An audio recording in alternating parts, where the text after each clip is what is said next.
ፈሪሳውያንና ሰዱቃውያን እነዚህ ቡድኖች በተለይ ከ100 ከክርስቶስ ልደት በፊት የ100 ዓመት በፊት የተፈጠሩ ቡድኖች ናቸው።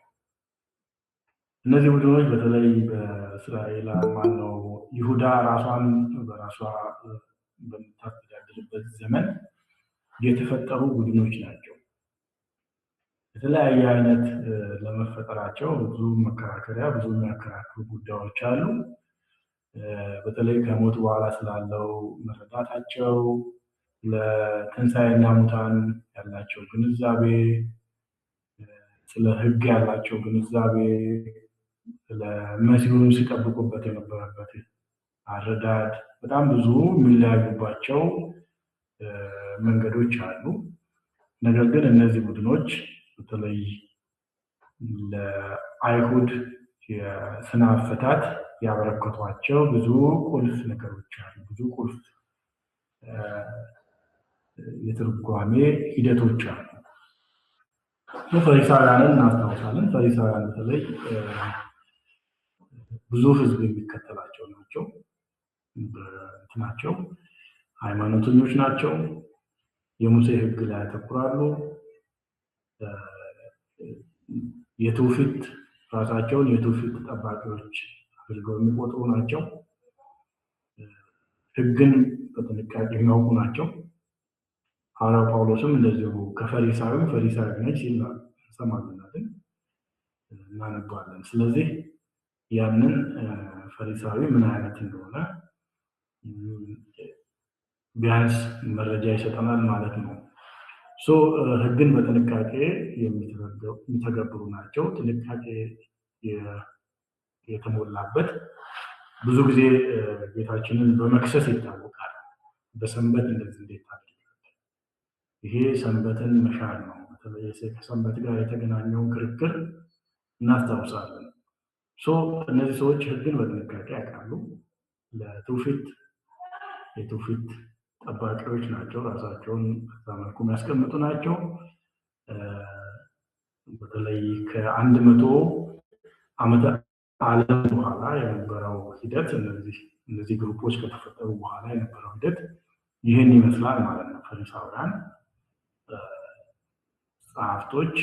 የጸሐፍቶችን ትውፊት በማቆየት እና የጸሐፍቶችን የአተረጓጎም ሂደቶችን ዘዴዎችን በማቆየት ረገድ የተጫወቱት ሚና ከፍ ያለ ነው ማለት ነው። ሁሉንም አናነሳም። እነዚህ ቡድኖች ብዙ ናቸው፣ ግን አንዳንዶቹ ፈሪሳውያን ናቸው፣ ሰዱቃውያን ናቸው። ለትርጓሜ ካላቸው ፋይዳ ጋር ብቻ ሌላ ታሪክ ውስጥ በሌላ ነገር ማንሳት ይቻላል። ግን እነዚህ ግን ፈሪሳውያን እና ሰዱቃውያን፣ በተለይ ሰዱቃውያን ደግሞ ስንል አሪስቶክራት ናቸው። ገዢው መደብ ወይም ከገዢው መደብ ጋር የምናገኛቸው ናቸው። ባላባቶች ናቸው። የገዢነት ስልጣን ወይም ገዢዎች ናቸው። ነገር ግን በሙታንና በትንሣኤ መካከል ያላቸው ግንዛቤ ሙታንም ትንሣኤም የለም ብለው የሚያምኑ ናቸው። ሌሎችም ሀሳቦች ነበሯቸው። ለማንኛውም እነዚህ ቡድኖች ያበረከቱት ትውፊትን በመጠበቅ የአይሁድ የአተረጓጎም ሂደትን ጠብቆ በማቆየት ያበረከቱት አስተዋጽኦ አለ ማለት ነው። ሁለተኛው ግሩፖች ኢሴኒዎች ናቸው። ኢሴኒዎች በጣም ወሳኝ ናቸው። በተለይ የቁምራን ማህበረሰብ ብለን በታሪክ የምናውቃቸው የእነሱ ክፍሎች ናቸው። ያ ማለት ቁምራን ማህበረሰብ በነገራችን ላይ ብዙ ነገር ማለት ይቻላል። ስለ ቁምራን ማህበረሰብ 1947 ዓመተ ምህረት ጀምሮ ነው የሚታወቁት። ወይም የሙት ባህር ጥቅልሎች በሚል የምናውቃቸው ለቁምራን ማህበረሰብ የሚገልጡልን አብዛኛዎቹን የመጽሐፍ ቅዱስ ቅጂዎችን የያዙ ብዙ የመጽሐፍ ቅዱስ ሪሶርሶችን ጠብቀው ያቆዩልን እነዚህ የቁምራን ማህበረሰብ ናቸው። በእርግጥ የእነሱ ጠብቆ ማቆየት ብዙዎች መጽሐፍ ቅዱስ ተበርዟል፣ ብዙዎች መጽሐፍ ቅዱስ እንደዛ ነው እንደዚህ ነው ብለው በዘመኑ ብዙ ሰዎች ወደ ጥርጣሬ በሄዱ ጊዜ በእነዚህ አካባቢዎች ይሄ ማስረጃ መገኘቱ እነዚህ ሰዎች አፍ የሚያስይዝ ማስረጃ ሆኖ የመጣው ማለት ነው። ስለዚህ ቁምራን ማህበረሰብ በጣም ለክርስትና ወይም መጽሐፍ ቅዱሳችንን አቆይተው ካኖሩት ማህበረሰቦች መካከል የሚመደቡ ናቸው። ራሱን የቻለ የራሳቸው የትርጓሜ ሂደት አላቸው። የራሳቸው በተለይ ፒሼር የሚል የፒሼር ትርጓሜ ሚስጥራዊ ወይም አመስጥራዊ ትርጓሜ ይከተላሉ። በተለይ ወደ ህብረታቸውም ለምንገባ ይሁን ከህብረታቸውም ለምንወጣ የራሳቸው ህግ የነበራቸው እንደዚሁም አስቀድሞ ሊመጣ ያለውን ነገር የሚጠብቁበት የራሳቸው ህግ የነበራቸው ናቸው። ለማንኛውም ከሙት ባህል ጥቅልሎች ጋር የሚገናኙ ሌሎችን የአተረጓጎም ሂደቶች በተለይ ፒሼር የሚለውን የአተረጓጎም ሂደት ያስተዋወቁን የቁምራን ማህበረሰብ ናቸው ማለት ነው። ሌላ ወሳኝ ቡድን ወሳኝ አካል ለትርጓሜ መዳበር አይነተኛው ሚና ከተጫወቱት ውስጥ አንደኞቹ ቅድም እንዳልነው የተበተኑ አይሁዶች ናቸው። የተበተኑ አይሁዶች ስንል በተለያየ ዓለም ላይ የሚኖሩ አይሁዶች ማለታችን ነው። ቅድም አስተናል በአሌክሳንድሪያ፣ በግሪክ በተለያዩ አካባቢዎች፣ በባቢሎን፣ በፐርሺያ በተለያየ ቦታ ሲኖሩ የነበሩ ማለት ነው፣ ሐዋርያው ጳውሎስን ጨምሮ። ስለዚህ እነዚህ የተበተኑ አይሁዶች ጠርጤስ ነው አይደል? የጠርጤስ ሰው ነው። ጠርጤስ ከተበተኑ አይሁዶች ወይም ከይሁዳ ውጭ የሚኖሩ ማለት ነው። እስራኤል ብለን የምንላት ሀገር ላይ ከሷ ውጭ የሚኖሩ ሁሉ የተበተኑ አይሁዶች ናቸው። ስለዚህ እነዚህ ጁሽ ዲያስፖራስ ወይም የተበተኑ አይሁዶች ለትርጓሜ ያበረከቱት በዋነኛነት ቅድም እንዳልኩት የወቅቱን የዓለም መግባቢያ የነበረውን የግሪክኛ ቋንቋ ተናጋሪዎች ናቸው። በዚህም የአይሁድን ትውፊቶች ጠብቀዋል። እንደዚሁም የአይሁድ ትውፊቶችን ስንል በመምህራን ስር በረቢዎች ስር ቁጭ ብሎ መማር፣ ህጎችን፣ ደንቦችን፣ የተለያዩ የትርጓሜ ሂደቶችን እንደዚሁ ጠብቀው ማቆየት ችለዋል ማለት ነው። ለዚህ ሶስት ቡድኖችን ነው ልናነሳ የምንችለው። ዋናዎቹ እነዚህ ናቸው። የተበተኑ አይሁዶች፣ ኢሴኔ ወይም የቁምራን ማህበረሰብ፣ እንደዚሁም ሰዱቃውያንና ፈሪሳውያንን ልንጠቅስ እንችላለን ማለት ነው።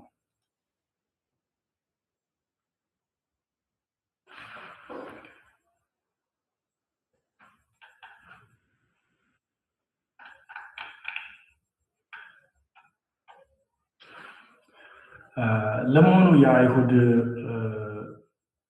ትርጓሜ ወይም አይሁድ ቅድም አንዱን ነካ አድርገናል። ፒሼር የሚለው በተለይ ከቁምራን ማህበረሰብ ጋር የሚገናኝ ነው ብለናል። ሚስጥራዊ የመጽሐፍ ልዩና ሚስጥራዊ አስማማዊ ብንለው ነው። ፒሼር ትርጓሜን ይወክላሉ። በተለይ የኢሴኔ ማህበረሰብ ወይም የቁምራን ማህበረሰቦች እሱ አንዱ ነው፣ አንዱ የትርጓሜ ዘዴ ነው። ነገር ግን አይሁድ ወይም የአይሁዶች ትርጓሜ ወይም በረቢዎች ወይም በአስተማሪዎች በአይሁድ አስተማሪዎች ዘንድ የተለመዱት 4 እጥፍ የትርጓሜ አይነት ይባላል። ፓርድስ የምንለው ማለት ነው። ፓርድስ ስንል 4 እጥፍ የትርጓሜ አይነት ነው። ፓርድስ ይሄ PRDS ማለት ነው። ፓርድስ ወደታች ስታነቡት 4 እጥፍ የትርጓሜ ሂደት። የመጀመሪያው የትርጓሜ ሂደት የነበረው ፒሻት ነው። ፒሻት ቀጥተኛ ትርጉም ማለት ነው። ቃል በቃል የምንለው ነው። ቃል በቃል ትርጉም ለምሳሌ ዘዳግም 22 ቁጥር 6ን ሄደን ስንመለከት ቀጥተኛ ትርጉም ምን ማለት ነው?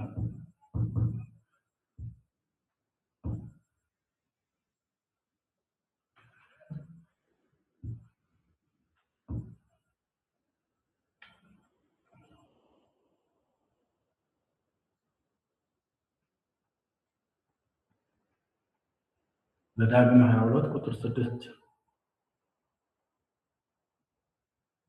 በመንገድ ስትሄድ በዛፍ ወይንም በመሬት ላይ እናቲቱን በጫጩቶቿ ወይንም በእንቁላሎቿ ላይ ተኝታ ሳለች የወፍ ጎጆ ብታገኝ እናቲቱን ከጫጩቶቿ ጋር አትውሰድ፣ ነገር ግን መልካም የሆንልህ ዘንድ ዕድሜ የሚረዝም ዘንድ እናቲቱን ስደድ፣ ጫጩቶቿንም ለአንተ ውሰድ ይላል። አሁን ይህን ክፍል በአይሁድ አተረጓጎም ሂደት እንመለከተዋለን። ወይንም በፓርደስ ቀጥተኛው ትርጉም ምንድነው? ጎጆ ያላት ወፍ ካገኛችሁ በመንገድ ስትሄድ በዛፍ ወይም በመሬት ላይ እናቲቱን በጫጩቶቿ ወይም በእንቁላሎቿ ላይ ተኝታ ሳለች የወፍ ጎጆ ብታገኝ እናቲቱን ከጫጩቶቿ ጋር አትውሰድ ይላል። ወይንም ጎጆ ያላትን ወፍ ወይም በወፍ ጎጆ ውስጥ ያለችን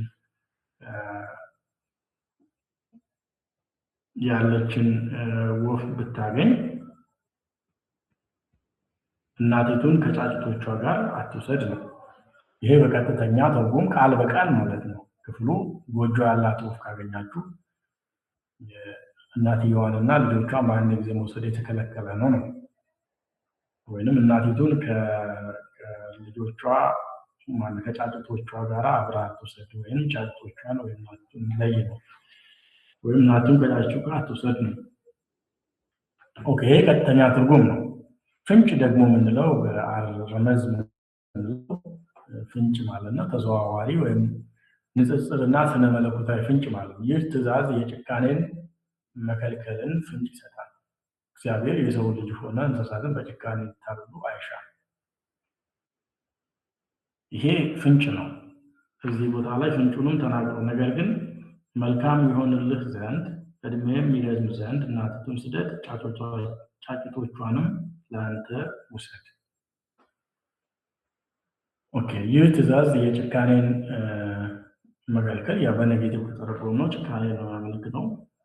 ለምሳሌ በመንገድ ስትሄድ በዛፍ ውስጥ ወይንም በመሬት ላይ እናቲቱን በጫጩቶቿ ወይንም በእንቁላሎቿ ላይ ተኝታ ሳለች የወፍ ጎጆ ብታገኝ እናቲቱን ከጫጩቶቿ ጋር አትውሰድ። ብትወስድ ግን ወይንም ይህን ብታረግ የጭካኔን ተግባር ነው የሚያሳየው ማለት ነው። ስለዚህ ረመዝ የሚለው ፍንጭ ወይም ተዘዋዋሪ፣ በተዘዋዋሪው የጭካኔ ተግባርን ያሳያል። ደራሽ ወይም ሚድራሽ የምንለው በአይሁድ የትርጓሜ ሂደት ውስጥ ሚድራሽ ማለት ማስረዳት ማለት ነው። ወይም ምሳሌያዊ ጉዳዮችን ተጠቅሞ ማብራሪያ መስጠት ማለት ነው። ትኩረቱን ወደ ሰፋ ያለ ስነ ምግባር ያደርጋል። ሚድራሽ ለአንድ ወፍ እንኳን የምናዝን ከሆነ እኛ በተፈጥሮ ውስጥ ስላሉ ፍጥረታት ኃላፊነት ሊኖረን ይገባል ነው። ስለዚህ ከትንሹ ወደ ትልቁ እያብራራ የሚሄድ ነው ማለት ነው። ወይም ከትንሽ ፍንጭ ሰፊ ወደ ሆነው ሀሳብ እያብራራ የሚሄድ የትርጓሜ ስልት ነው ሚድራሽ። ሶድ ማለት አመስጥሯዊ ነው። ይሄ ደግሞ ምንም ማትገምቱት ነው። አሁን ይሄንን እንደዚህ አይነት ትርጓሜ ይኖራል ብላችሁ ማትገምቱት ነው እና በተለይ ይሄን ሶድ ስንል ሚስጥር በኋላ ላይ እናያይዘዋለን ከፕላቶ ሀሳብ ጋር የሚገናኝ ነገር አለ። ሶድ ማለት ሚስጥር፣ ሚስጥራዊ ስሜት ምንድን ነው? የዚህ ክፍል ይህ ትእዛዝ የሚስጥራዊ የክብደት ትርጉም አለው። ትእዛዙን መጠበቅ የመሲሁን መምጣትና መለኮታዊ ሚስጥራትን ወደ መረዳት ይመጣል ይላል። ስለዚህ እነዚህ ጉዳዮች ይሄ አይሁዶች ሲተረጉሙባቸው የመጧቸው ያተረጓጎም ሂደቶች ናቸው። ፕሻት ቃል በቃል ማለት ነው። ረመዝ ፍንጭ ማለት ነው። ይሄ ቃል በቃሉን ባገኘው ፍንጭ ያብራራል። ይሄኛው ደግሞ ይሄ ያሰፋል፣ ይሄኛው ደግሞ ማብራሪያ ይሰጣል። ማስረዳት ማለት ነው። ይሄኛው ያስረዳል፣ ይሄኛው ደግሞ አመስጥሯዊ ያደርጋል ወይንም ሌላ አይነት እንድምታ ያለው ትርጓሜ ምንድነው ብሎ ከመሲሁ መምጣት ጋር በተለይ ያገናኛል። ከተለያዩ ጉዳዮች ጋር የሚያገናኝ ክፍል ነው ማለት ነው። ስለዚህ አይሁዶች ሲጠቀሙበት የነበረው የትርጓሜ ሂደት ፓራዲም ነው ማለት ነው። ፓርዲስ የትርጓሜ ስርዓት ምሳሌ ነው ማለት ነው። ምንድነው የምንለው? አራት እጥፍ እንለዋለን። አንድ ቃል ወይም አንድ የመጽሐፍ ቅዱስ ክፍል በአራት አይነት መልኩ ተረጎማል ማለት ነው። አራት እጥፍ ትርጓሜዎች አሉት ማለት ነው። ኦኬ። በነገራችን ላይ ኦርቶዶክስ የትርጓሜ ሂደት እንደዚሁ የሚመሳሰሉ ጉዳዮች አሉት። የትኛውም የትርጓሜ ሂደት በነገራችን ላይ ቅድም ብለናል፣ መሰረት አለው፣ መነሻ አለው። እነዛን መነሻዎች ቅድም እንዳልነው የተሳሳቱት ነገር ሊኖር ይችላል፣ የጨመሩባቸው ነገሮች ሊኖሩ ይችላሉ፣ ወይንም ተግዳሮቶቻቸው ፈተናዎቻቸውን እንደዚሁ መማሪያ ማድረግ ነው። ከኛ ከትርጓሜ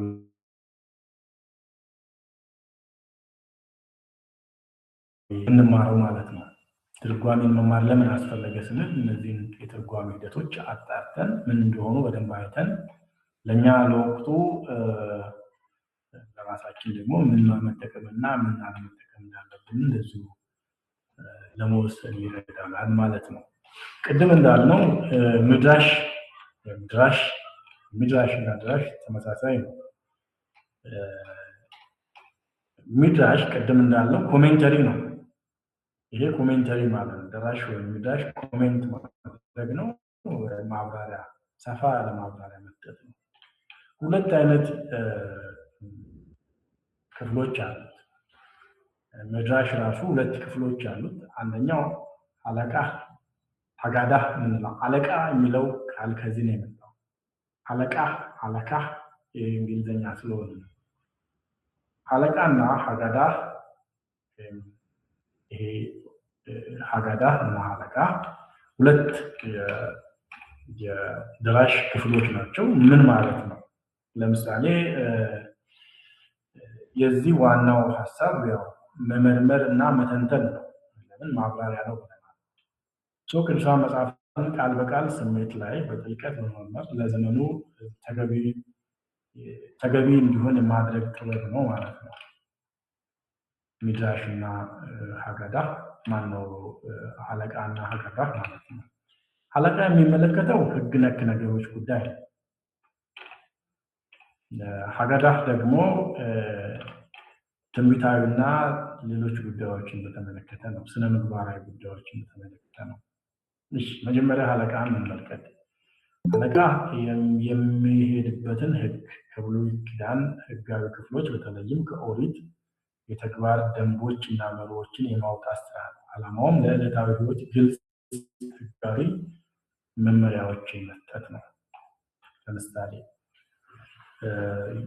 ዘጸአት 21:26 ስናነብ የባሪያውንም ዓይን ቢጎዳ ወይንም የባሪያይቱን ዓይን ብትጎዳ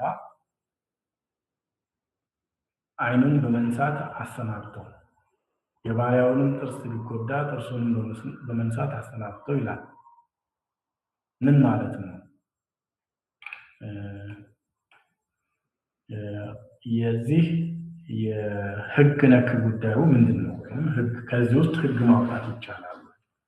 ይህ ጥቅስ ዓይንን ማውጣት ወይም ጥርስ መስበር ሳይሆን በቀጥታ ለደረሰው አካላዊ ጉዳት ገንዘብ ወይም የገንዘብ ካሳ መክፈልን ያመለክታል ነው። ህጉ ፍትህና ካሳ ላይ ያተኮረ እንጂ በበቀል ላይ አይደለም የሚል መርህን ያወጣል ማለት ነው። ምንም እንኳን ይሄ ኮሜንተሪ ነው። በእርግጥ እንዳልኩት ቅድም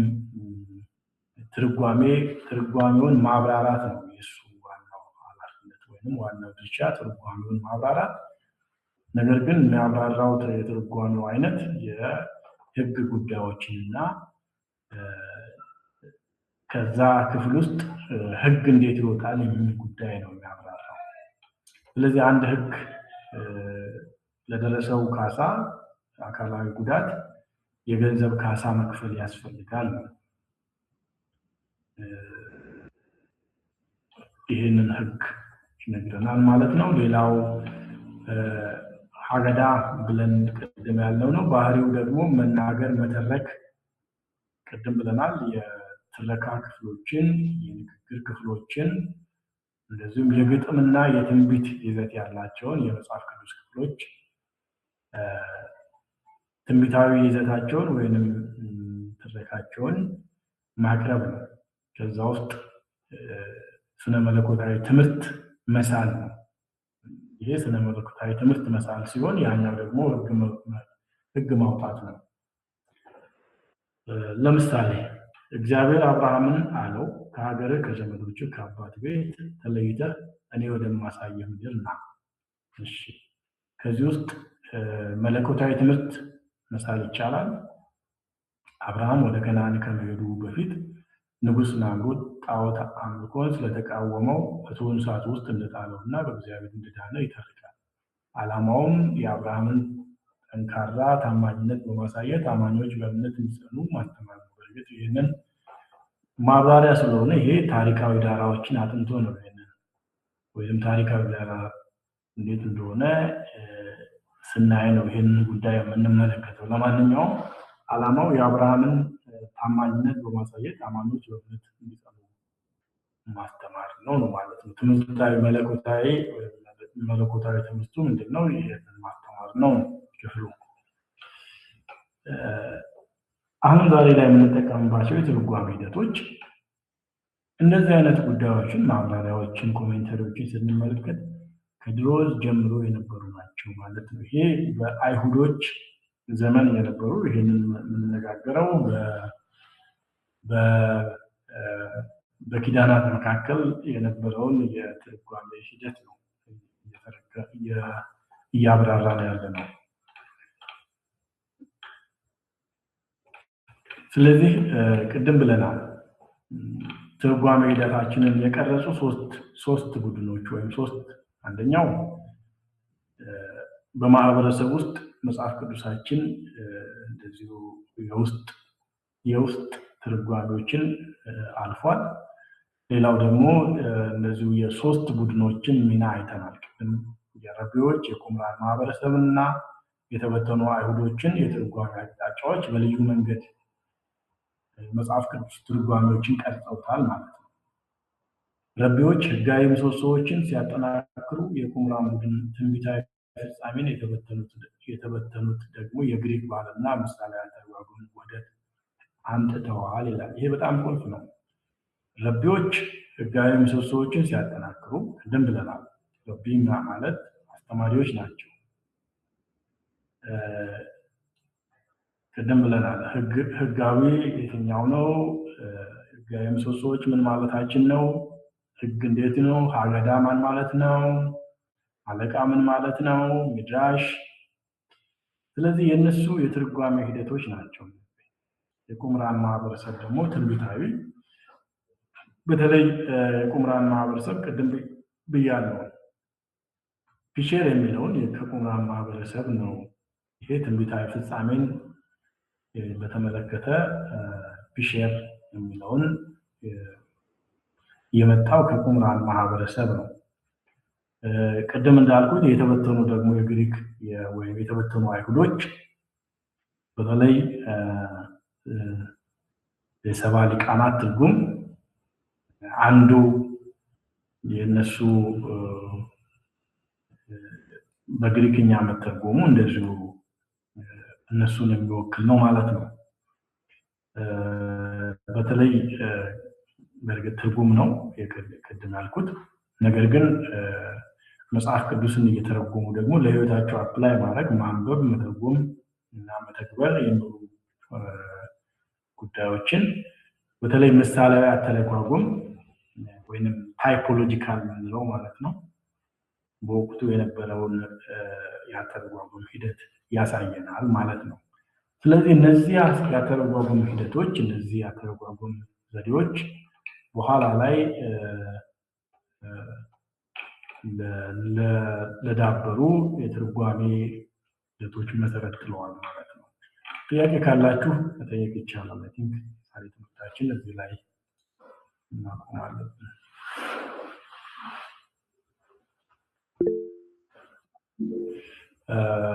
ጴጥሮስ እሺ አቤት አቤት እሺ መጠየቅ ትችላለህ። ጥያቄ የኔ ጥያቄ አሳይመንቱ ላይ ያንን ጽሁፍ ነው የምናየው ወይስ ሌላ ራሳችን ሪሰተን ነው የምንሰራው? አቤት አቤት አሳይመንት የተሰጠ አለ። አዎ ልክ ያለው ያንን አዲስ ራሳችን ሪሰተን እንዴት ነው የምናየው? አንብቡትና አሳይመንቱ ውስጥ ላይ ምን እንደሚል ሁሉ ነገር አለላችሁ።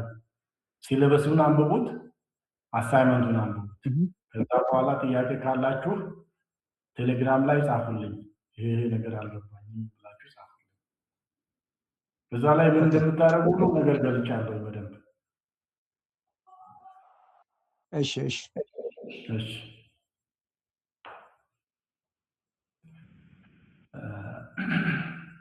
ሌላ ጥያቄ የላችሁም? አይ ቲንክ ትንሽ የተበታተነ ነገር ኦኬ። አባይ ነው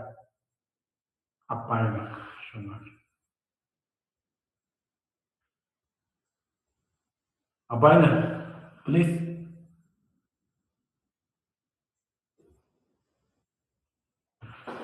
አባይ ነህ እጅህን አውጥተሃል። አልከፈተም አባይ ነህ ሳይከፍት ነው እጁን ያነሳው። እሺ እሺ ይሰማል ሌላው ይሰማል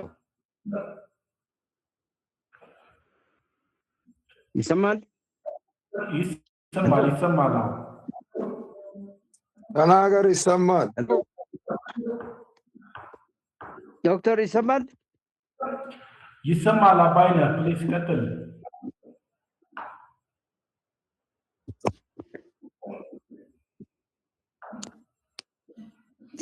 እንትን በመጽሐፍ ቅዱስ ጥያቄ ላይ ነው እኔ የሚጠይቀው። ኢሳይያስ 46:11 ላይ ከምስራቅ ነጣቂ ወፍን ከሩቅም አገር ምክሬን የሚያደርገውን ይላል። ይሄ ነጣቂ ወፍ የሚለውን እሷን እንዲፈቱልኝ ፈልጌ ነው ዶክተር።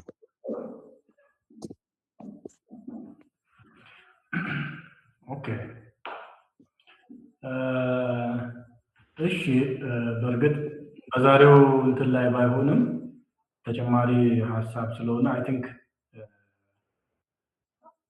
ለአባይነህ ልካለው ጥያቄውን ሰርቼ ወይም ደግሞ እዚህ ዲስከስ ማድረግ ካለብንም ሳምንት ይመጣል።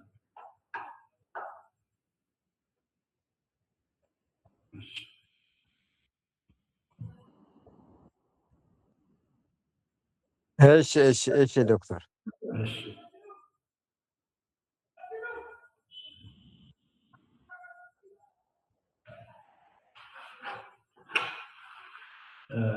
ኦኬ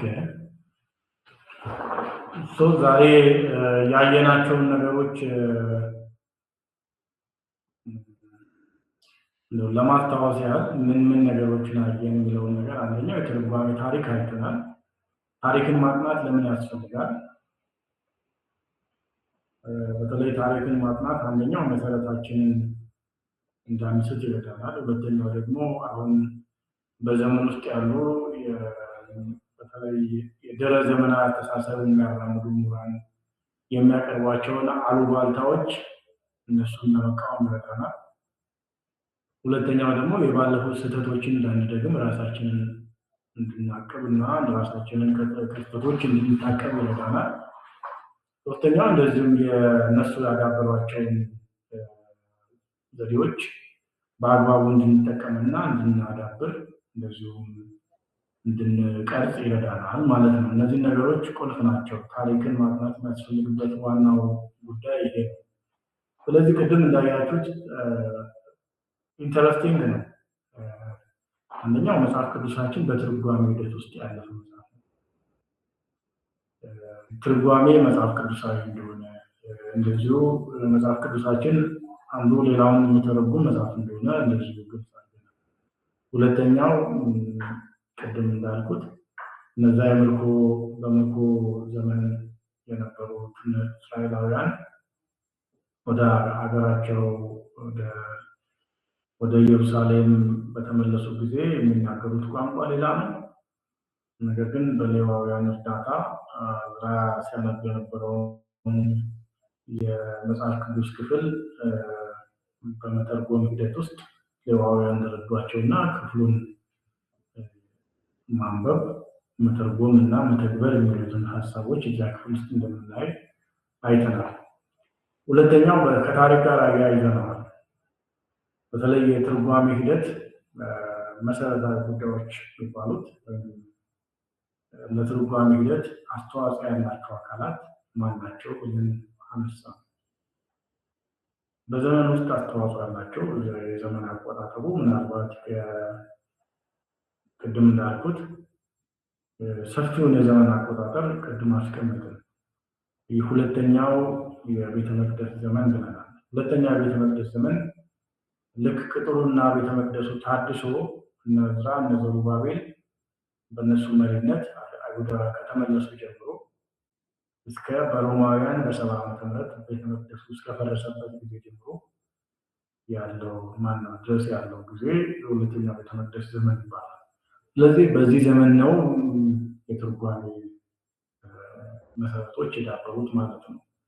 በዚህ የጊዜ ርዝማኔ ውስጥ ደግሞ አጭሩን ዘመን ስንመለከት በተለይ በ400 ዓመት በኪዳናት መካከል በነበረ 400 የዝምታ ጊዜ በተለይ ማንን አነሳን? ሁለት ጉዳዮችን አነሳን። አንደኛው ለተበተኑ አይሁዶች መጽሐፍ ቅዱስን ተደራሽ ለማድረግ ይደረግ የነበረው ጥረት አንስተናል።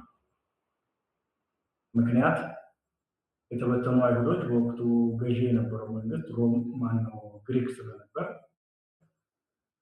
በቋንቋቸው ተደራሽ ለማድረግ በተለይ የሰባ ሊቃናት ትርጉም የምንለውን አነሳን። የሰባ ሊቃናት ትርጉም እሱ ብቻም አይደለም፣ የመጽሐፍ ቅዱስ የመተርጎም ብቻም ሳይሆን እንደዚሁ በባህሉም ጭምር ተጽዕኖ ውስጥ የመግባትም አደጋ ገጥሟቸው ነበር። ይህንን ዲቴል ላለመግባት ነው እንጂ በተለይ አሳማን በቤተ መቅደስ የሰዋ የአይሁድን ኦፖዚሽን የአይሁድን ተቃውሞ ያስነሳ ጉዳይ እንደዚሁ በዚህ ዘመን ተከስቶ ነበር። እነዚህ ጉዳዮች ታሪካዊ ጉዳዮች ናቸው። እርግጥ ከትርጓሜ ሂደት ጋር ወይም ትርጓሜን በሚመለከት ጉዳይ ምንድነው ያላቸው ፋይዳ የሚለው ነገር አነሳን። በተለይ ተበተኑ አይሁዶች የጁሽ ራባይስ ወይም የአይሁድ መምህሮች እየዞሩ የማስተማር ህጉን የማስተማር እንደዚሁም ትውፊት የመጠበቅ ቅድም ያልናቸው 4 እጥፍ የትርጓሜ ዘዴዎች ብለናል። 4 እጥፍ የትርጓሜ ስንል ሐዲስ ብለናል። የመጀመሪያው ቃል በቃል ነው። ሁለተኛው ደግሞ ሚስጥራዊ የሚል ነው። ያንን ቃል በቃል በተወሰነ መልኩ ፍንጭ የማግኘትና ማስፋት ነው። ሌላው ደራሽ ብለናል። ደራሽ ደግሞ ኮሜንተሪ መስጠት ነው፣ ወይም ማብራሪያ በጣም ሰፊ በሆነ ጎዳና ሆኖ ማዕቀፍ ውስጥ ትንታኔ መስጠት ነው። አራተኛው በጣም ኤክስፔክት ማናደርገውና በጣም ማንጠብቀው ትርጓሜ ነው፣ ፒሼር የሚለው ነው። ምስጢራዊ ማድረግ ነው፣ ወይም ከክፍሉ በስተጀርባ ያለው እነዚህን የትርጓሜ ሂደቶች የሚሰጡን ማናቸው? የተበተኑ አይሁዶች ወይም የረባዮች አስተዋጽኦ ነው ማለት ነው። ስለዚህ የረቢዎች አስተዋጽኦ ይህንን የትርጓሜ ሂደት በኋላ ላይ የዳበረ መጥቶ በተለይ ቃል በቃል ምንለው ሊትራል ትራንስሌሽን ምንለው ማለት ነው። ሊትራል ትራንስሌሽን አሁንም እኛ በዚህ ባለንበት ዘመን HGL የምንለው ያተረጓጎም ዘዴ አለ። ሂስቶሪካል፣ ሊትራል ኤንድ ክሪቲካል ያ ማለት ታሪካዊ፣ ቀጥተኛ፣ ሊትራል ማለት ቀጥተኛ ነው። እንዲሁም ክሪቲካል የምንለው ማለት ነው። ክሪቲካል ማለት ክፍሉን በደንብ ከተለያዩ አቅጣጫዎች ማየት ማለት ነው። እነዚህን ጉዳዮች እንጠቀምባቸዋለን ማለት ነው። ስለዚህ ይሄንን መሰረት ስንጥል የቀደምት የአይሁድ ትርጓሜዎች ያበረከቱትን ማስተዋጽኦ አንዘነጋም ማለት ነው። ለማንኛውም ቀጥሎ የተመሰረቱ መሰረቶች ምን አይነት ናቸው? ይህም እንደዚሁ ለመሆኑ ሐዋርያቶች ከነዚህ ከተርጓጉም ዘዴዎች ጋር ያላቸው ህብረትና ምን አይነት የትኞቹ ዘዴዎች ተጠቅመዋል፣ የትኞቹን አልተጠቀሙም፣ ምን አይነት አተረጓጎም ሂደት ነበር ሲጠቀሙ የነበረው፣ ለመሆኑ ሂደቱን ውስጥ ተጠቅመዋል ወይ የሚል ጥያቄ አይኖራችን መጠየቁ አይቀርም እና በሚቀጥለው እሱን እናነሳለን። እንደዚሁም በመጀመሪያዎቹ መቶ ክፍለ ዘመናት የነበረውን ያተረጓጎም ሂደት እናነሳለን ማለት ነው። ስለዚህ እነዚህን ማህበረሰቦች አስታውሱ። ፈሪሳውያን በተለይ ትውፊትን ከመጠበቅ ያተረጓጎም ሂደቶችን ከሴፍ ጋር ከማድረግ እንደዚሁም የሴናውያን ደግሞ የሙት ባህል ጥቅሎችን ደግሞ እንደዚሁ ከማቆየት ራሱን የቻለ የራሳቸውን የአኗኗር ዘይቤ የራሳቸውን ኮሚኒቲ መስርተው ክርስትናን ከጠበቁ ማህበረሰቦች ውስጥ አንደኞቹ ናቸው። ሌሎቹ ደግሞ የአይሁድ ረቢዎች ናቸው። እነዚህ ለተበተኑ አይሁዶች እየዞሩ ማስተማር፣ ህጉን ማሳየት፣ እነዚህ አተረጓጎም ሂደቶችን ማሳየት የነሱ ድርሻ ስለነበር ማለት ነው። ስለዚህ እነዚህ ነገሮች ዛሬ አይተናል ማለት ነው። ሳምንት ተረፈ። እሺ መጠየቅ